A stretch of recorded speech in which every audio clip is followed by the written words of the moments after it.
Jos minä olisin yrittäjä, tekisin tämänkin asian paljon paremmin. Näissä sanoissa voi piillä yrittäjyyden ensiaskeleet. Sysäys kohti yrittäjyyttä voi tulla toki muualtakin, kollegoilta tai työnantajalta, tai ihan vaikka sieltä vuosien takaisesta haaveesta.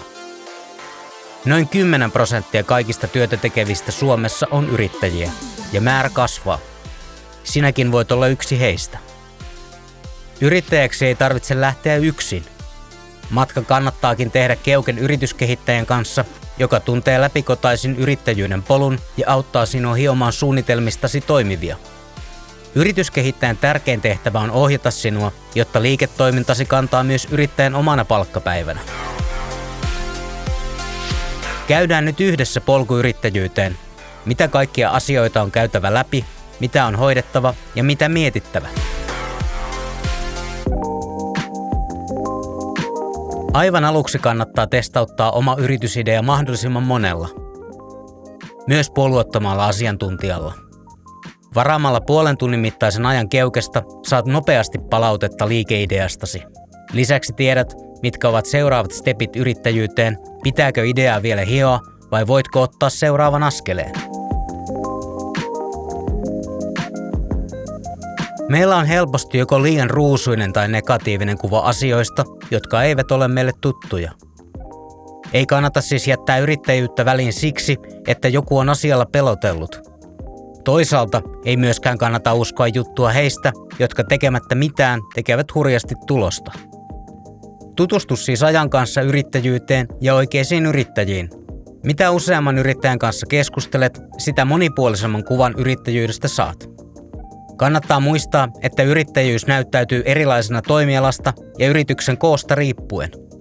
Jos olet aloittamassa yrittämistä yksin, juttele siis yksinyrittäjien kanssa ja yrittäjien, jotka toimivat oman liikeideasi kaltaisella alalla. Yrittäjien tarinoita voit lukea Keuken asiakaslehdestä tai katsoa videoita Keuken YouTube-kanavalta.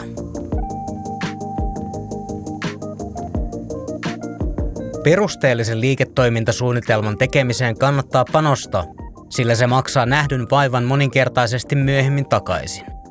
Liiketoimintasuunnitelma kannattaa tehdä myös silloin, kun ostat valmiin yrityksen.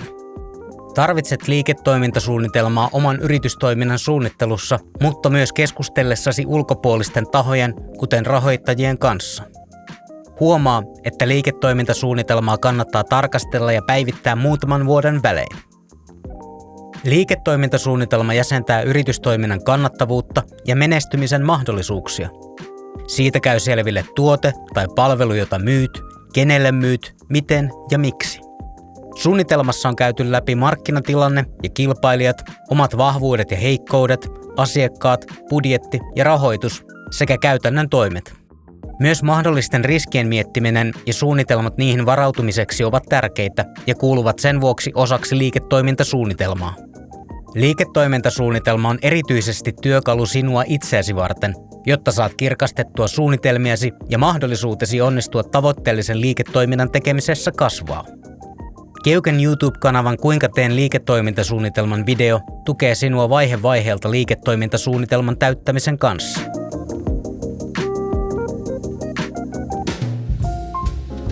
Yritysmuodon valitseminen on yksi aloittavan yrittäjän tehtäviä. Keuken yrityskehittäjät neuvovat sinua oikean yritysmuodon valitsemisessa, mutta ennen sitä sinun on hyvä käydä niitä läpi ja punnita eri vaihtoehtoja. Yksin työskentelevän yrittäjän on helpoin aloittaa toiminimellä, mutta osakeyhtiön perustaminen on myös tänä päivänä helppoa, eikä suurta perustamispääomaa tarvita. Valinnassa sinua auttaa myös oma liiketoimintasuunnitelmasi, miten suurta bisnestä olet tekemässä ja kuinka paljon mukana on taloudellista riskiä. Yrityksen perustamisen yhteydessä on mietittävä myös rahoitusta. Toiminnan aloittamiseen liittyy aina hankintoja, joita ei välttämättä omasta pussista ole mahdollista rahoittaa. Voit keskustella myös rahoitusvaihtoehdoista Keuken yrityskehittäjän kanssa.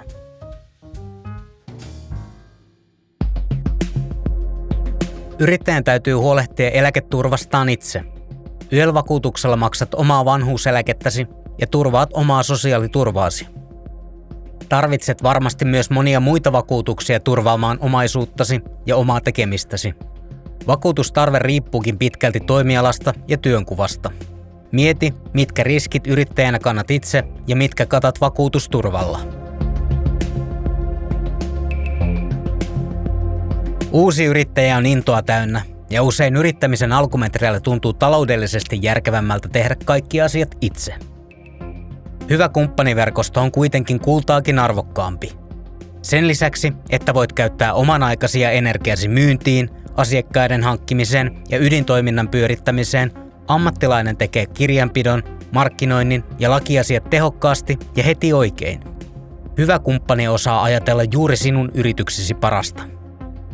Tärkeää on muistaa, että omalla työlläkin on aina hintalappu ja oma palautuminen on tärkeää.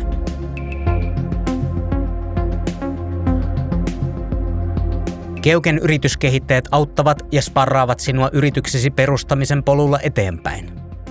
Ensimmäisessä tapaamisessa käydään läpi ideaasi ja suunnitellaan seuraavia askeleita. Keukessa yrittäjäksi aikovien kanssa tehdään tavoitteellista ohjausta kohti kannattavan liiketoiminnan aloitusta. Varaa siis aika Keuken perustamisneuvontaan.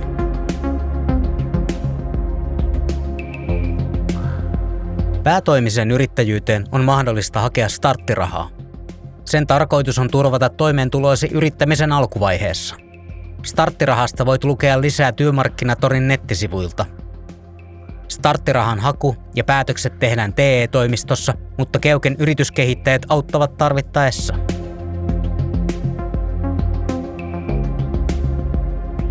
Pääsääntöisesti kaikkien yritysten on ilmoittauduttava Patentti- ja rekisterihallituksen ylläpitämään kaupparekisteriin, joka on maan virallinen ja julkinen yritystietorekisteri. Samalla ilmoituksella voi ilmoittautua myös Verohallinnon rekistereihin, joita ovat ennakkoperintärekisteri, työnantajarekisteri ja arvonlisäverovelvollisten rekisteri. Yrityksen perustamisilmoitus on lain mukaan tehtävä ennen toiminnan aloittamista.